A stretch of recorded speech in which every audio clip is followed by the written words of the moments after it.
In today's video, I'm going to teach you how to set up Google Custom Oauth to Base44. By the end, you'll know exactly where to turn on Google Sign-In inside your app and how to switch to a custom OAuth configuration so you can use your own Google Cloud credentials. Start by opening Base44 in your browser and signing into the workspace where your app lives. Once you're in, look to the left sidebar and head to All Apps. This is the hub that lists everything you can access. If you have a lot of projects, use the search bar to quickly find the app you want to configure. Click into your app to open it. You'll land on the apps area where you can navigate its tools. From here, head to the dashboard. Think of the dashboard as your control center. It's the quickest route to the core configuration panels you'll need next. Next, open Settings. Settings is where Base44 centralizes app-wide controls, so anything related to authentication, environments, and other global options lives here. Inside Settings, choose Authentication. This is the place where you define how users sign in and what identity providers you support.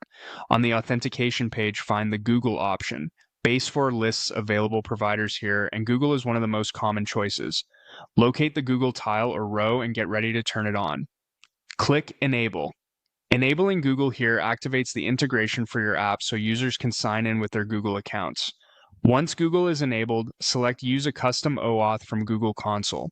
This tells Base44 you'll bring your own credentials from the Google Cloud Console instead of using a default provider configuration. Custom OAuth gives you more control, such as branding, consent screen details, and quota management. This section is where, after you've created an OAuth client in Google Cloud, you'll later paste your client ID and client secret. Keep those values secure and avoid sharing them publicly. If you see a notice that Custom OAuth requires the Builder plan, click Upgrade Now. The Builder plan unlocks advanced features like Custom OAuth, which is why you're seeing this prompt. Proceed with the upgrade in the Base44 billing flow, and once your plan is active, return to the Authentication page to continue. After upgrading, the Custom OAuth option will be available so you can finish connecting your Google credentials and save. That's it. You navigated to your app, opened Settings, enabled Google, chose Custom OAuth, and made sure your plan supports it. Save your changes and you're ready to test Google Sign-In end-to-end.